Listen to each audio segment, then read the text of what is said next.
Bom dia, a paz do Senhor a todos, sejam todos bem-vindos. Somos da Quarta Igreja Presbiteriana Renovada de Osasco, Família em Oração. Estamos fazendo aqui nossos estudos das cartas de Paulo. Nós estamos estudando a segunda carta de Paulo aos Coríntios.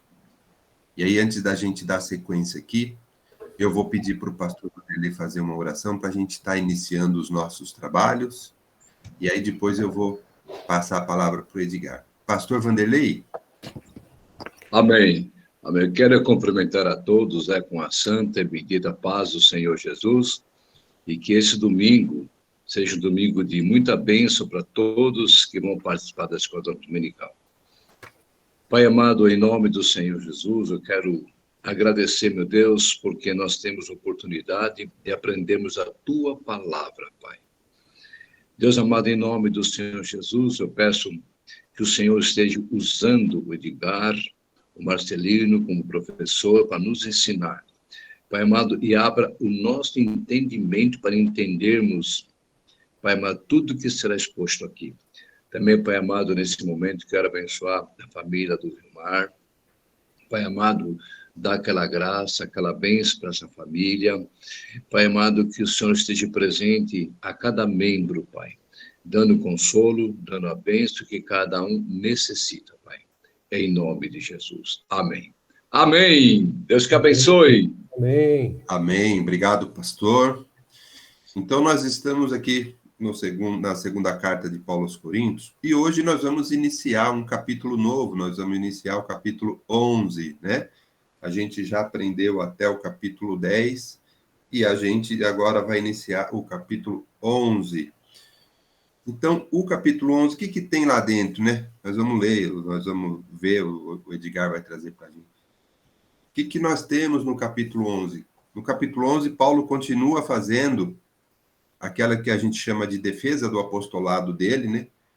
Por quê? Porque além dele ter aqueles problemas com a igreja de Corinto, de alguns questionamentos, então ele estava fazendo, vamos dizer assim, a defesa do apostolado dele, havia aquele problema também dos falsos apóstolos, né? Daquelas pessoas que estavam distorcendo um pouco a palavra, né? E aí havia muitas, naquela época, né? O Edgar tem explicado bem isso para a gente, né? O que a gente chama hoje de influencers, né? Aquelas pessoas que têm um dom para falar bonito, um dom para levar pessoas para as suas ideias, né? E isso estava acontecendo e Paulo estava com um receio disso, por quê? Porque ele estava enfatizando que ele traz o evangelho genuíno, ele traz Jesus. E estava vendo ali muitas distorções, né? Paulo vem falar sobre esse risco, esse perigo, né? No capítulo 10, que a gente conversou um pouco no domingo passado, só relembrando, a gente estava falando aquela questão de igreja, né? A gente falou sobre mudar de igreja, né? Às vezes você vai seguir uma doutrina ou vai seguir outra, enfim. Existe um perigo, a gente já falou isso no capítulo 10, e a gente vai, no capítulo 11, vai continuar um pouco sobre esse assunto, né, do perigo de estar sendo o evangelho distorcido e as pessoas terem uma influência, uma eloquência, um discurso muito bom e estar desviando algumas pessoas, misturando alguns ensinamentos. Então, Paulo fala sobre a importância dele ser um pouco rigoroso, um pouco duro, para que isso não aconteça, né? Ele vem falar que às vezes ele é um pouco duro, mas ele está preocupado com isso, né? Com essa situação de distorção e de que homens estejam distorcendo e carregando pessoas, né? Então tem muita gente que às vezes, em vez de estar seguindo a palavra, está seguindo uma pessoa que fala bem. E aí, às vezes, essa pessoa falando coisas distorcidas acaba arrastando outras pessoas para esses ensinamentos errados. E nós vamos ver isso no capítulo 11. Aí eu vou passar agora a palavra para o Edgar para conduzir aí o nosso ensino de hoje. Edgar. Vamos lá? Vamos. Estão ouvindo bem? Uhum. Estão ouvindo bem? Tá, Bom, só tem que falar um pouquinho mais alto só. Deixa eu ver se talvez seja a posição. Estão ouvindo bem? Dá para ouvir? Dá para ouvir? Dá. Vamos lá, então. Nós temos aí, na aula passada, nós estávamos no 10, né, falando bastante sobre essa questão mesmo dele estar falando, nós estávamos refazendo ali o caminho de Paulo, ali, falando um pouquinho de quando ele estava em Jerusalém, reunido com alguns apóstolos ali, e determinando lugares onde eles poderiam estar atuando. Então, Paulo foi para essa região onde ele ia falar com os gentios, outros iam para falar com os judeus, outros iam para falar com outros povos, tal, e cada um tinha aquilo que foi determinado por Deus para estar naquele momento fazendo, né? E Paulo estava nessa região, falando com esse povo de uma maneira em que eles pudessem entender, né, tudo aquilo que ele estava passando e as necessidades dele também, né, de estar numa região e não ter ido para lá e ter sido criticado por isso e ter sido e nesse tempo também ter recebido notícias de que as pessoas estavam tentando desvirtuar aquilo que ele estava fazendo com maior amor e afinco ali com a igreja, né? Então ele veio ali para reorganizar e reorientar aquele povo que estava se perdendo ali com esses falsos profetas, falsos pregadores, né, pastores, que estavam mudando um pouquinho o evangelho que ele tinha deixado como base ali, né, na igreja. E aí nós vimos bastante sobre isso, né, da questão mesmo de ele se orgulhar daquilo que ele fazia para Deus, né? Então ele não era um orgulho, eu me orgulho de eu consigo, eu faço, não. Ele se orgulhava daquilo que ele estava fazendo porque era para Deus, né? E ele fazia com esmero, fazia com zelo, né? Então nós vimos muito isso no 10, e também falamos um pouquinho da questão dos elogios, para que isso também ficasse bem claro para a gente, né? Nós podemos também, esses elogios que nós recebemos, às vezes, na igreja, no dia a dia, tal, a gente pode usar isso como algo que vem impulsionar nosso trabalho. Então, não tem nada de errado em receber elogios e elogiarmos alguém que está trabalhando na obra ali, que está fazendo e tal. Tem nada de errado quanto a isso. E não tem nada de errado ao receber esses elogios, né? Porque você sabe que isso tudo que você está fazendo para a obra de Deus e para que ela atinja muitos e que muitos também sejam edificados por isso que você tem feito. Então, é algo que há de se entender que é possível você receber elogios, sim, né? E também elogiar pessoas, então, porque isso tudo vem a ajudar, né, nesse trabalho, né? Mas que isso não venha a te inflar o ego para que você fale, puxa, eu sou bom, eu falo bem, eu prego bem, eu canto bem, Então, isso tudo veio a ser corrigido por Paulo ali, para que aquele povo entendesse, né, que aqueles pregadores daquela época, aqueles que estavam desvirtuando o evangelho genuíno, eles estavam sendo inflados pelo próprio ego, mas a si próprios eles estavam se inflando, né? Eles estavam crescendo olha, puxa, olha como eu sou bom, olha como eu sou bonito, olha como eu falo bem. Então ele mesmo estava crescendo mediante a própria visão, né? E não aquela visão que o povo da igreja tinha, né? E aí acabava atingindo essa igreja. Agora nós vamos entrar em Coríntios, agora no 11, falta pouco Certo. aí para nós terminarmos, né? O de 11 agora, falta de 11, 12, 13, agora tem uma mesma pegada, uma tônica muito próxima, né? E aí a gente vai aí até o final, possivelmente no 12, 13, nós vamos fazer uma leitura um pouquinho mais rápida, por ser uma fase em que ele vem só contando, né? Ele vem ali contando algumas coisas, a gente vai só reler e fazer pequenos comentários, mas são bem interessantes também. Vamos dar Tá. uma lida O aí? pastor Vani levantou a mão, então, quiser falar antes de eu fazer a leitura do capítulo 11, pastor Vani? Sim, só um ponto aí do que ele estava falando, que foi falado, né, semana passada, sobre o elogio, né, da gente se achar, né, vamos dizer assim. Nós tivemos bem antes da pandemia, faz um tempo, o que vai ter agora lá de pastores, né, lá em Caldas, e o pastor que era preleitor, né, estava dando a palestra, ele estava falando exatamente sobre isso, que o problema não é você receber o elogio, você pode ser elogiado, você pode ser bom no que você faz, não tem problema nenhum. Mas você, como cristão e como um pregador da palavra, como pessoa que leva a palavra de Deus, você tem que entender que o que você está fazendo é mérito de Deus, não seu. Então, você, se a pessoa te elogia, ó, obrigado, tal. Eu estudei, eu me preparei para isso. Então, mas assim, mas o mérito é de Deus. Aquilo que você está fazendo é para Deus, não para você. Então, receber um elogio, né, não é errado. Não é errado você ser, como o Edgar falou, né? Isso não pode subir para a cabeça, né? Achar que você é o cara, que você faz tudo, que você é bom e não precisa de mais ninguém. Então, eu até tenho um louvor que eu não concordo muito, que fala que a gente não precisa ser reconhecido por ninguém, né? É um louvor muito bonito, mas todo mundo quer reconhecimento.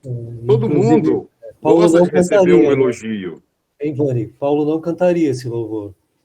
Porque ele quer ser Exatamente. reconhecido, sim, por aqueles que estão na igreja e onde ele está ministrando. Ele quer ser reconhecido, porque isso é importante, o reconhecimento Exatamente. daquele que prega, né? Sim, É. Só que você tem que dar glória a quem merece, né? Tudo que sim, você faz é para Deus e é por Deus, né? sim, E é por Ele. sim, Então, o elogio não é o problema é como você recebe esse elogio, né? A quem sim, você está glorificando, a quem você está exaltando com o que você está fazendo. Era só verdade, isso aí, só esse comentário. Mas... verdade. Amém.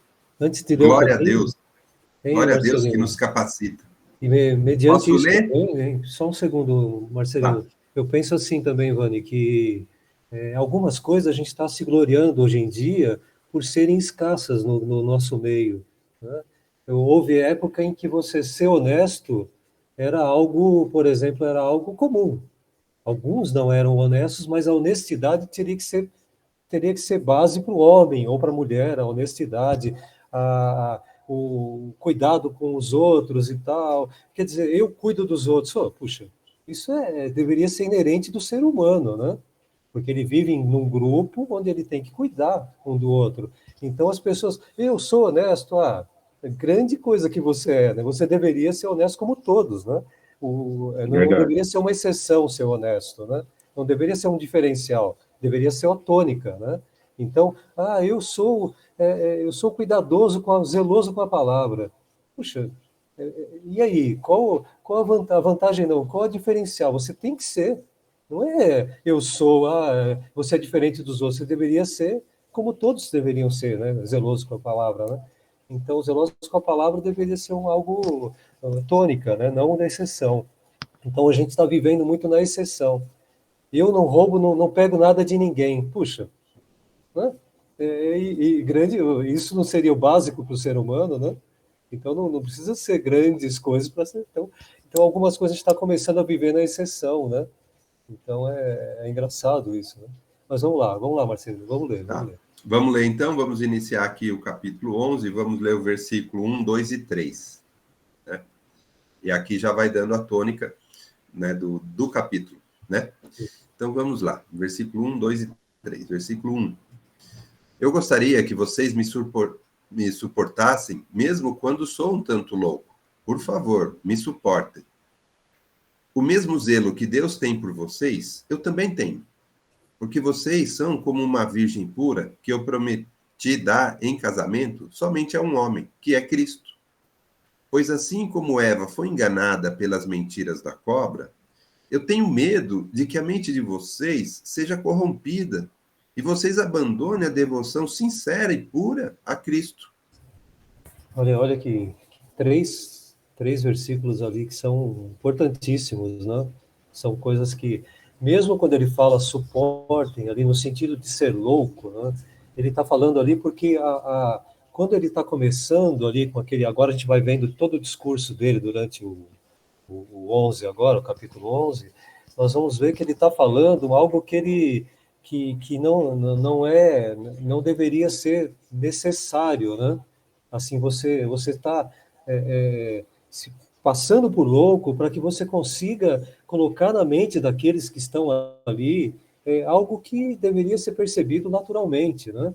Então, Paulo vem sendo ali, puxa, eu não queria me gabar, eu não queria falar daquilo que eu sou, daquilo que eu faço, daquilo que eu fiz durante a minha vida cristã, eu não queria ter que falar para vocês já me conhecem, mas eu vou me gabar sim, eu vou falar daquilo que eu fiz na obra de Deus, aquilo que eu tenho feito da minha vida, né, daquilo que Deus tem me dado, aquilo que eu tenho feito e aquilo que eu tenho feito por vocês. Então ele vem ali falando, puxa, não me aguentem agora, me aguentem nesse tempo, me suportem agora, porque agora eu vou ser louco, agora, como diria o pessoal aí da luta, né, acho que o pastor até saiu ali, agora eu vou voar com o pé no peito do adversário, agora eu vou, né, então eu vou ser um pouco mais duro, mas me suportem agora, e entendam essa dureza, essa, essa forma ríspida com que eu vou estar falando, essa forma dura com que eu vou estar indo para cima de vocês. Então, me suportem, né? Porque esse zelo que ele tem com a palavra provoca essa ação dele diante daquilo que está acontecendo na igreja naquele momento.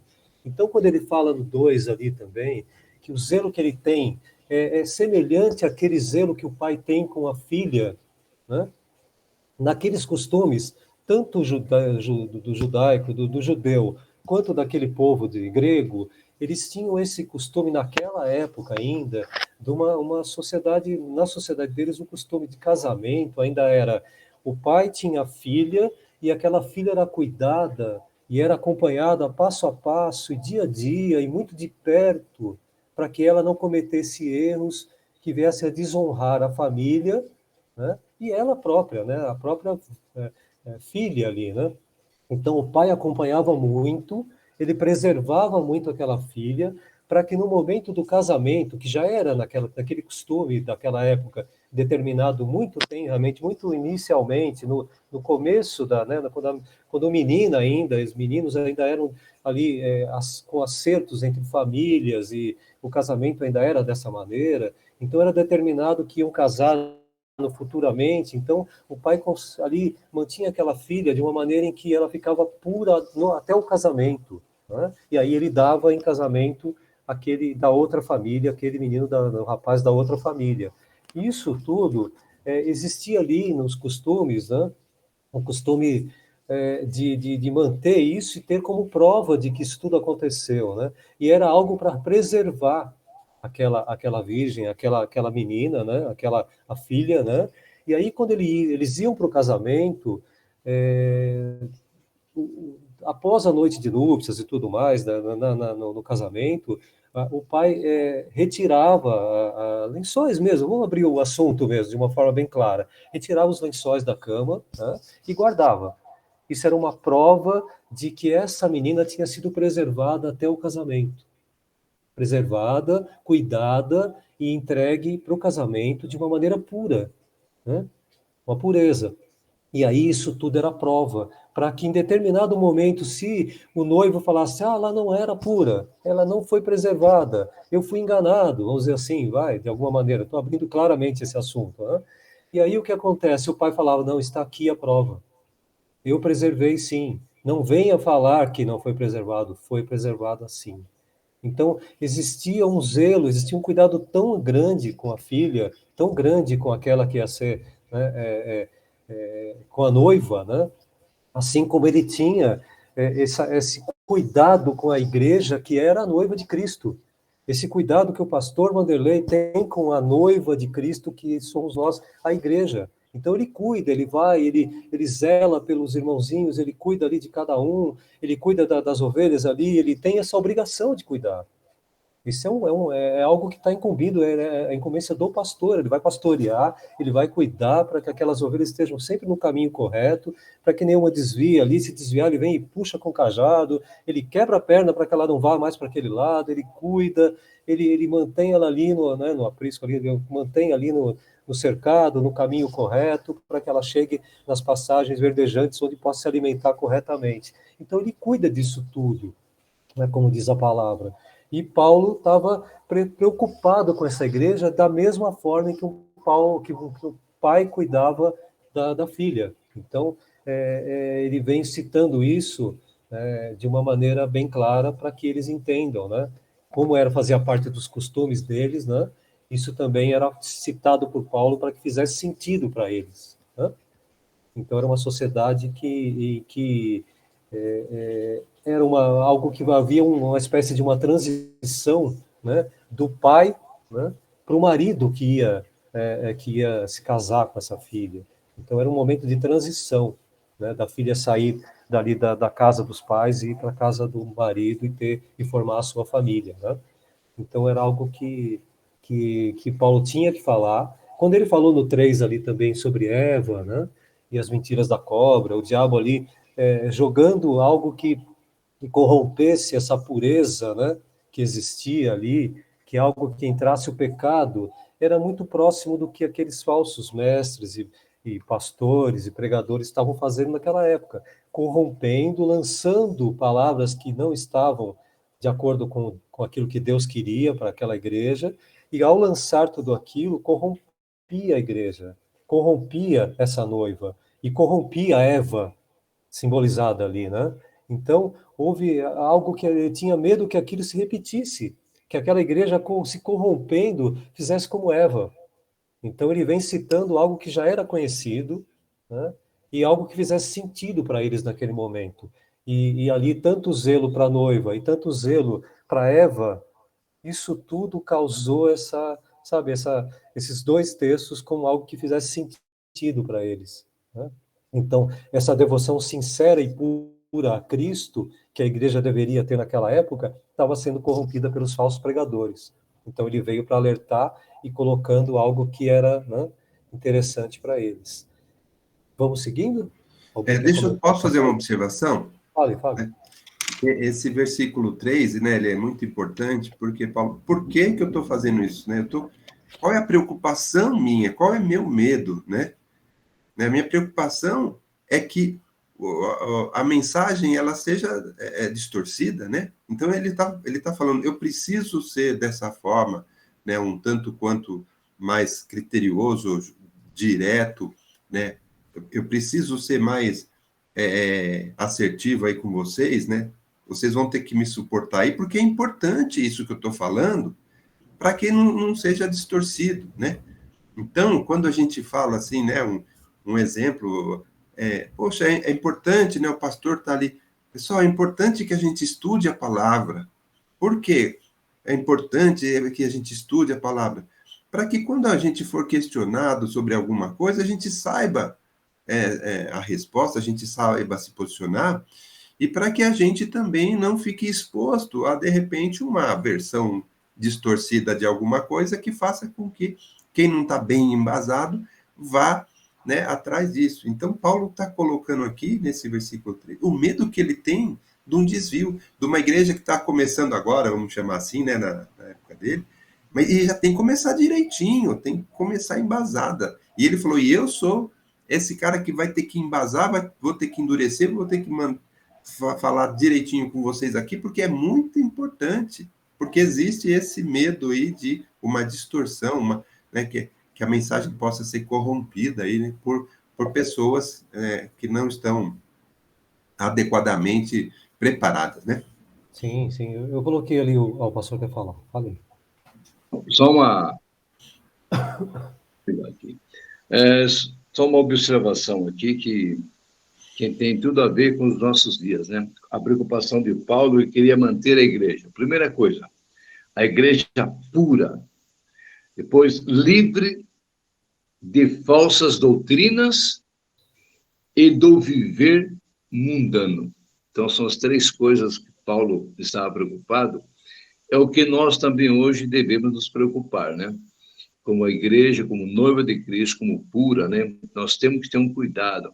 Não somente o pastor, mas todos os membros da igreja, que faz parte do corpo de Cristo, nós temos que ter essa preocupação de manter a igreja, primeiro, pura, livre de falsas doutrinas, o que tem muito hoje. Lá no passado tinha, hoje é muito mais, né? E também do quê? Do viver mundano. São as três coisas que Paulo estava preocupado, que a igreja hoje, dos nossos dias, nós também devemos nos preocupar com essas três coisas que Paulo estava preocupado, né? Então, você vê que lá no passado e no presente não muda muita coisa, não. Os mesmos erros que cometeram lá no passado, hoje, a igreja também pode cometer. Então, nós temos que zelar pela palavra de Deus como noiva, olha, é muito sério, como noiva pura Mas não é para qualquer noivo, não. É para Cristo Jesus. Olha só, o noivo Cristo Jesus. Aleluia. Louvado seja o nome do Senhor. Amém. Sim, amém. Eu coloquei ali fato ou fake, mas não sem realmente proposital, porque nós temos aí o que são os agentes hoje que tentam desvirtuar as igrejas, né? São aquilo que está envolvendo não só as pessoas, não só pessoas falando, mas mesmo assim essas informações que a gente tem aí pela internet, pelos Instagrams da vida, Facebook, são bons, são redes sociais muito importantes hoje em dia, né? São muito importantes, mas existem sempre pessoas que às vezes trabalham de forma errada nas redes sociais, né? Então a gente tem ali, apesar de todas as redes sociais também contribuírem para divulgar o evangelho, né? Elas divulgam o evangelho de uma forma, por muitas vezes eficaz, né? Porque chega para todos, né? Chega em todos os lugares, então isso é importante. Mas a gente tem que sempre se preocupar e filtrar muito bem, de uma maneira em que você possa estar observando e falar, puxa, isso está estranho, vou pesquisar, vou perguntar, vou buscar em fontes que são importantes também na internet, também, né? Porque existem fontes confiáveis, né, fidedignas ali na internet, que você pode muito bem, né? Na dúvida, quem são importantes, pesquise, pergunte para a gente, pergunte aí para o pastor, pergunte esse pastor, essa doutrina aqui, essa igreja, esse pessoal aqui, esse curso, isso tem a ver mesmo, tá ok, tá de acordo com a palavra de Deus, né? Porque às vezes fica vestido de algo que parece muito um cristianismo genuíno, mas às vezes não, tá desvirtuando, né? Então buscar o fato e o fake, né, em tudo isso que a gente tem visto aí pela internet de modo geral, e extrair somente o que é bom, e aquilo que é ruim também conhecer e alertar aqueles que estão buscando de uma forma que, olha, cuidado com isso. Que às vezes a pessoa assiste uma série, entre aspas, cristã, e vem e fala, mas tal série, olha, eu estou assistindo todas e tal, e aí Cristo falou isso, Cristo falou aquilo, eu falo, opa, tá estranho isso aí. Não estou vendo isso na Bíblia aqui, como assim, né? Então, muito cuidado com o que a gente, cuidado, né? O zelo que a gente tem que ter com as pessoas que estão por perto mesmo, com os irmãos que estão por perto. Cuidar deles para que eles também se mantenham dessa forma ali pura, ou buscando essa pureza aqui, né? Que é essa noiva de Cristo, né?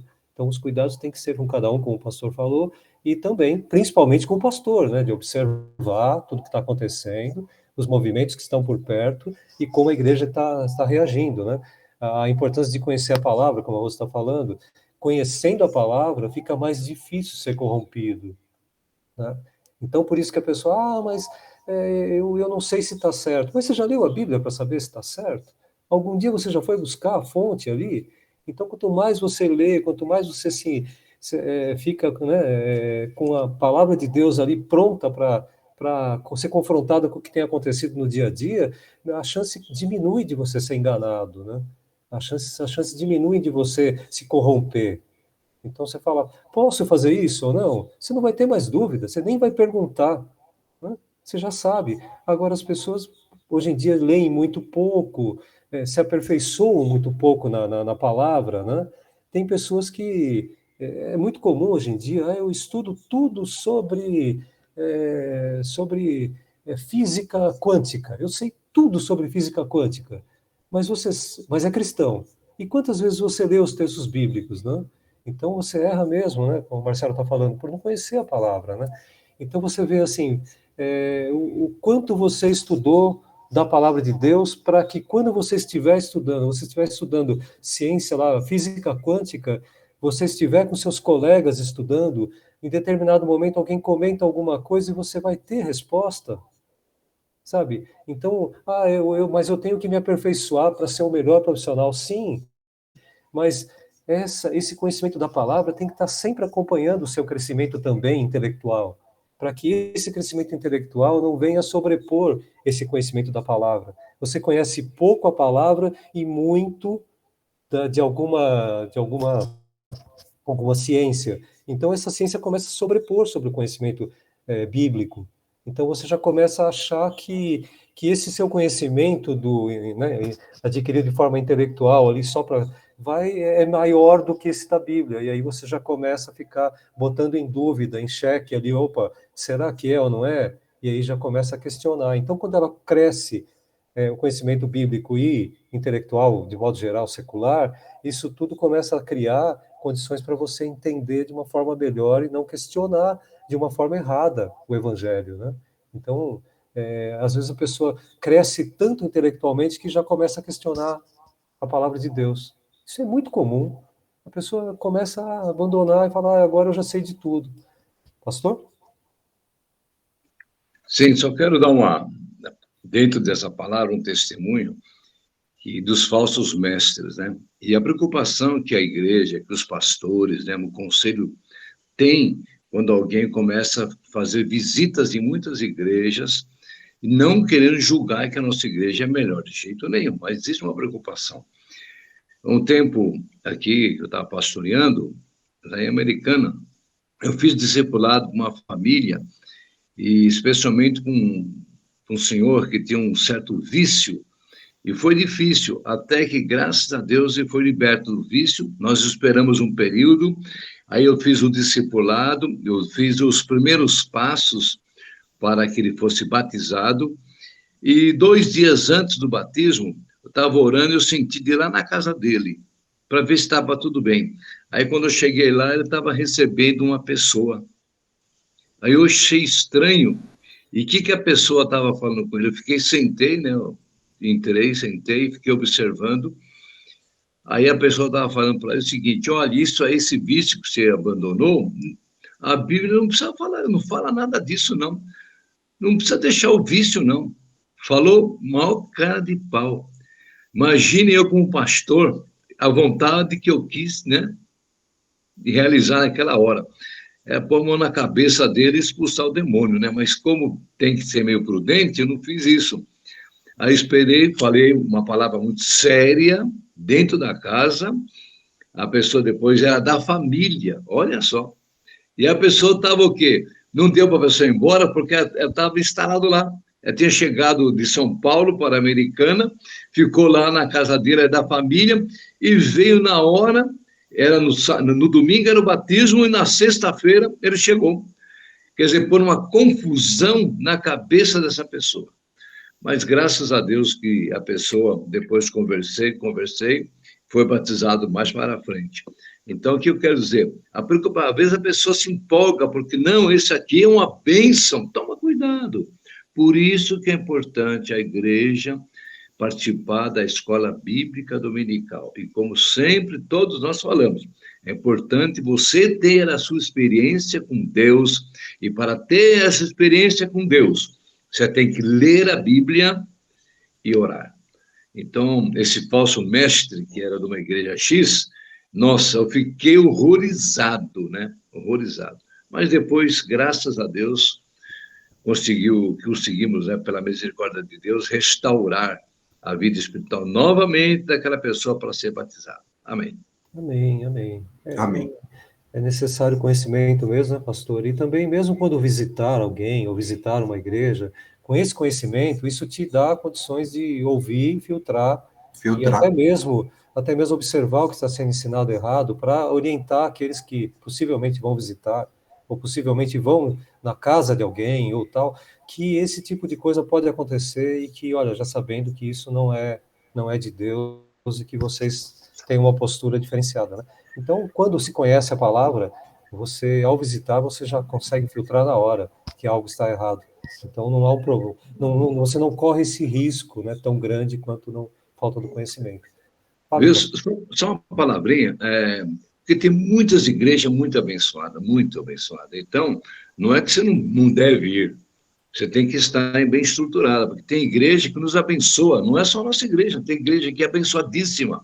Eu lembro, né, que eu conversando com uma pessoa, com um pastor, olha só, e quando você, Edgar, a Rosi veio para a nossa igreja, eu fui falar com esse pastor, que é um exemplo de vida. Aí eu falei, tem uma pessoa que é assim, assim, assim, ele está frequentando a nossa igreja, então eu queria falar com você, o que você acha, tem algum problema? Como, né, um zelo, né, pela amizade. Esse pastor simplesmente, olha só, falou assim, pastor Vanderlei, você que está começando a igreja agora aí, vê se tem mais alguém que quer ajudar você na obra de Deus e tem essa liberdade. Eu dou essa... Olha, irmão, que exemplo de igreja, que exemplo de pastor, querendo nos ajudar. Então, tem muitas igrejas, são abençoadíssimas, tem pastores ungidos, mas nós temos que tomar um pouco de cuidado, é isso que quer dizer. Amém. Amém. É sempre aquela visão de reino que a gente precisa ter, né? Visão do reino de Deus, que não é a nossa igreja só, né? Mas e sim né, todo o corpo de Cristo, né? Isso a gente tem que ter essa visão permanentemente, né? Que não seja, a minha é melhor, a minha não, essa aqui é diferente, não. Somos corpo de Cristo, né? Vamos seguindo? Vamos ler? Vamos seguindo, agora nós estamos no de 4 a 7. Isso, vou ler aqui. De 4 a 7. Antes de eu ler, vamos ver se a Rosi quer fazer uma observação. Eu ia só completar isso que o pastor falou, e também foi a mesma coisa quando nós fomos conversar com ele falando que estava indo embora, né? E estava indo para a igreja do pastor.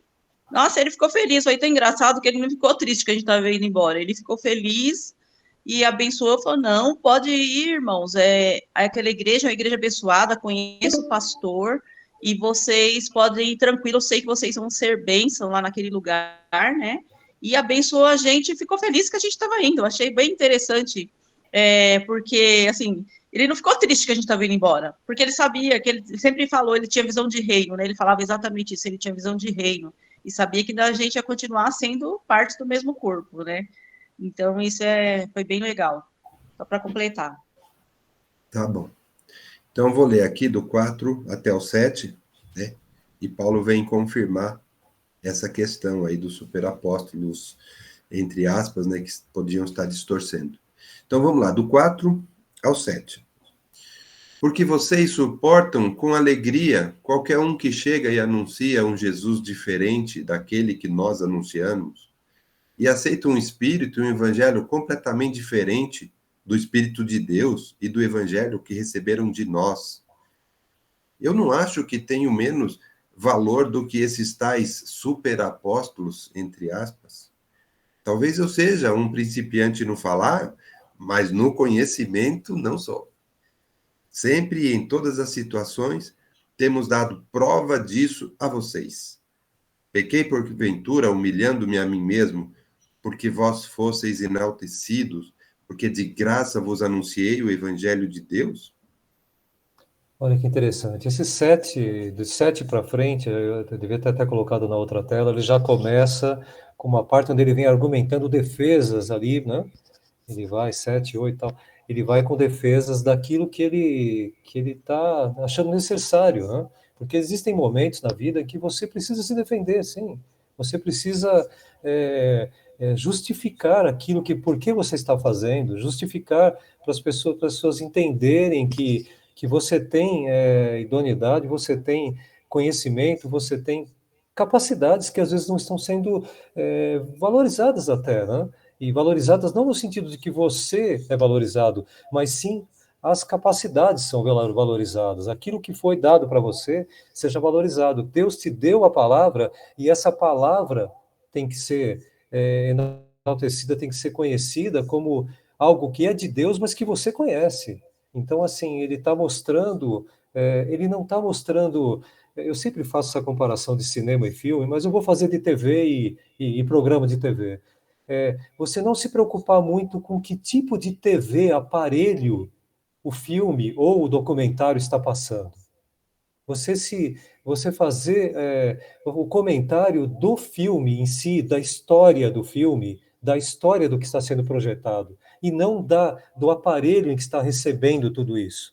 Não sei se eu estou sendo claro nesse momento, mas uma vez até, eu acho que eu já citei isso, eu entrei no carro de um colega meu, pegando uma carona, até lá na SBB, e aí ao entrar no carro, ele estava ouvindo uma música, e aí eu sentei no carro tal, e falei, puxa, que som legal esse, né?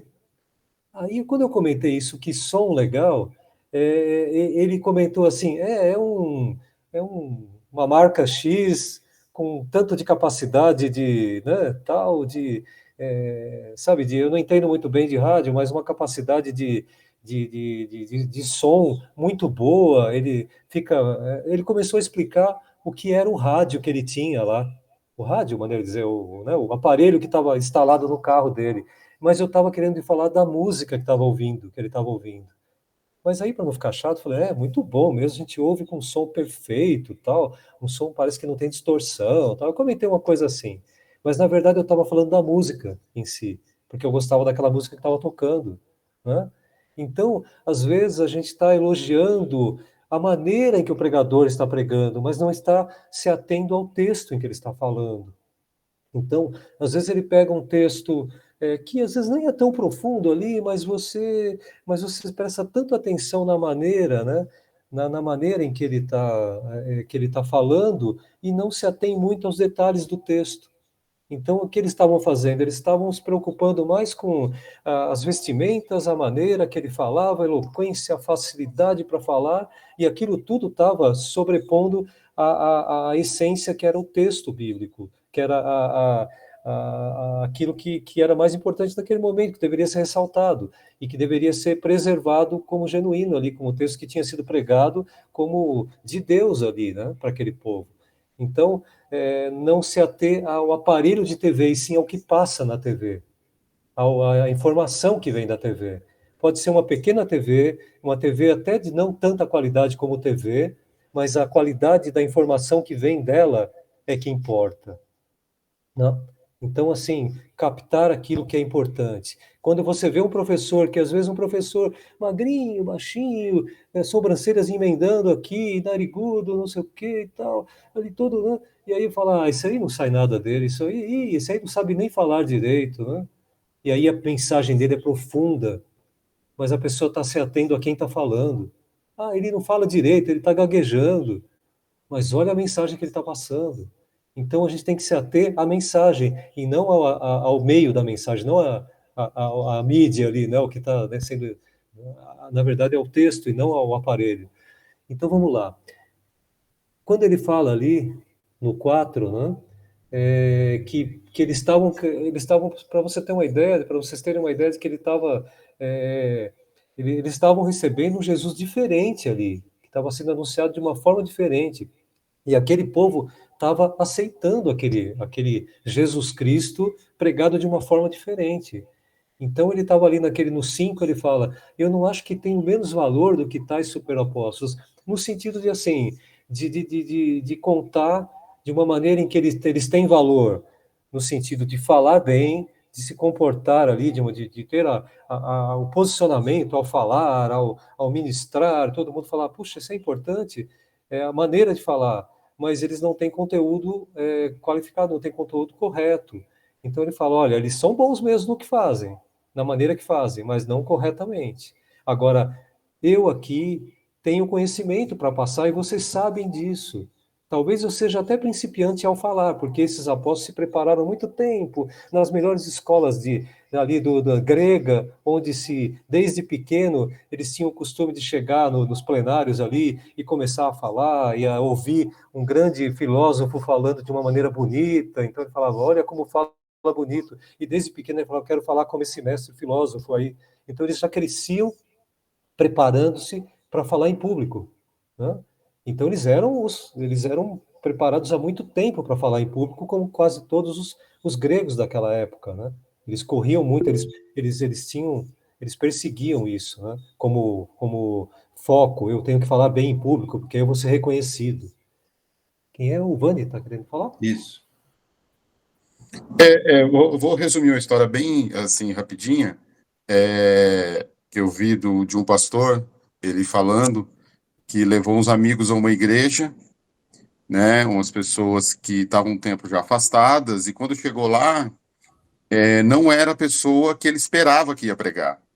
Subiu um irmãozinho para pregar e começou a dar uma palavra que para esse pastor era uma coisa muito simples, e ele conta que ele ficava no banco falando, oh meu Deus, justo hoje que eu trouxe essas pessoas para voltar para Jesus, vem esse irmão pregar, puxa vida, vai dar tudo errado, vai não sei o que tal, e passou o culto.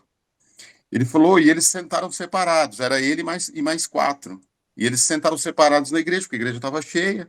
Ele falou que na saída, eles começaram a falar que Deus havia falado com eles de uma maneira assim extraordinária, que tinha sido uma bênção, agradeceram ele, né? Isso bem resumido, que ele conta vários detalhes. Então ele falou que na hora, ele falou que pediu perdão a Deus, porque ele queria uma coisa grandiosa para aquelas pessoas. E na verdade as pessoas só precisavam de Deus, né? Só precisava de uma palavra sincera de Deus. E é o que o Edgar está falando. Às vezes a gente quer procurar pessoas que falam lindo, maravilhoso, que usam aquelas palavras, tal, tal. Não que seja ruim isso. É bom você ouvir uma pessoa, uma coisa diferente. Mas nem sempre isso é o mais importante. Porque muitas vezes essas pessoas falam tantas coisas, mas não tocam o coração das pessoas que precisam ser tocadas. E às vezes uma palavra mais simples, de uma pessoa mais simples, toca mais profundamente do que uma pessoa tão eloquente. Sim, é interessante isso. A gente tem que estar sempre observando isso, né, no nosso meio, né? Eu sempre falo que quando na minha concepção, eu diria que quando vamos fazer ali uma semana profética, tal, não anuncie o pregador em que dia ele vai. Tais pregadores, não anuncie, na minha concepção, é até uma ideia minha, mas também isso é pessoal. E aquela semana, olha, essa semana vão ter pregadores que vão trazer a palavra e vão impactar vocês e tal. E aí você cria uma expectativa que vão estar presentes tais pessoas, mas não necessariamente em tal dia, para que as pessoas não façam isso que o Vânia está falando. Olha, eu vou lá para ver tal pessoa. Não, ela chega lá e fala, olha, e se for um irmãozinho, por mais simples que seja, e tem uma palavra de Deus direta para nós, tá feito, tá mais do que, né? Estamos assim num lucro absurdo. Só que às vezes a gente vai num dia de um tal pregador. E aí, se esse pregador faltar, a gente não consegue talvez nem, dependendo da pessoa, não consegue nem assimilar o que o outro está falando. Eu vim aqui para ver tal pregador, para ouvir tal pregador. Como se a palavra de Deus estivesse relacionada, como eu falei agora, como se o filme que está passando na TV estivesse preocupado com que TV está passando esse filme, com que tipo de aparelho está passando esse filme. Não, a mensagem de Deus vem para aquele irmãozinho e ele manda essa mensagem para você. Se ele não é tão eloquente, se ele não é tão bonito, se ele não é tão conhecido, isso é secundário, né? Desde que a palavra venha genuinamente de Deus. Marcelino, tem uns 3 minutos aí, né? Tá sem som. Eu acho que a gente já poderia passar para o pastor, para ele fazer a oração para a gente encerrar, né? Vamos lá, vamos lá. Amém. Isso que o Edgar falou sobre não divulgar o nome da pessoa, é que as igrejas, infelizmente, né, as pessoas vão mais por causa do homem. É um meio de você trazer as pessoas para a igreja também, né? Então, na realidade, seria assim, você vai na igreja e Deus pode usar qualquer pessoa, até uma criança, né? Até uma criança Deus usa quem Ele quiser. Mas, às vezes, infelizmente, a pessoa vai mais atrás do homem, né? Aquele pregador lá, ele tem isso aqui de bênção, então eu vou lá. É tipo de um meio que as igrejas usam, né? Para trazer as pessoas, né? Para incentivar a pessoa a vir à igreja, né? Mas Não uma estou dica, dizendo que é pastor. certo ou errado, né? Dica, pastor, não fale o dia. Aí eles vão a semana toda. Por exemplo, eu acho que, mas é interessante, sim. Não É fale o dia, interessante. seja surpresa. Olha, hoje chegou o tal pastor. Porque, às vezes, o que acontece é que a pessoa, você fala também o dia, a pessoa vai só naquele dia, né? Então não fala, pastor, não fala e dá surpresa. Depois não vai mais. Você já falou, agora muda o dia, pastor, muda o dia, que você vai ver que vai É todo verdade. mundo lá. É verdade. Mas amém, né? Glória a Deus. Por falar por dia, não vamos esquecer da semana profética que nós vamos ter agora, aí, semana que vem, né? Domingo que vem vai começar, né? No domingo, né? Que o pastor vai estar presente, que é esse homem de Deus, que é o Caju. A semana toda nós vamos estar orando para que Deus possa abençoar. Aí eu falei, não, mas por quê? Porque existe uma atração, infelizmente, das pessoas vindo por causa do homem, né? Isso, infelizmente, é isso aí. Tá bom? Amém. Pai amado, muito obrigado, meu Deus, por tudo que o Senhor tem feito. Obrigado, Pai amado, por esse dia, por a Escola Bíblica Dominical. Pai amado, muito obrigado, meu Deus, pelo ensinamento que nós estamos tendo da Tua Palavra, Pai. Obrigado, Deus, por tudo. Nos abençoe também o culto de hoje à noite, em nome do Senhor Jesus. Amém. Amém. Deus que abençoe. Fica na bênção. Deus abençoe a Vai todos. que hoje deu culto, hein? Amém. Deus abençoe.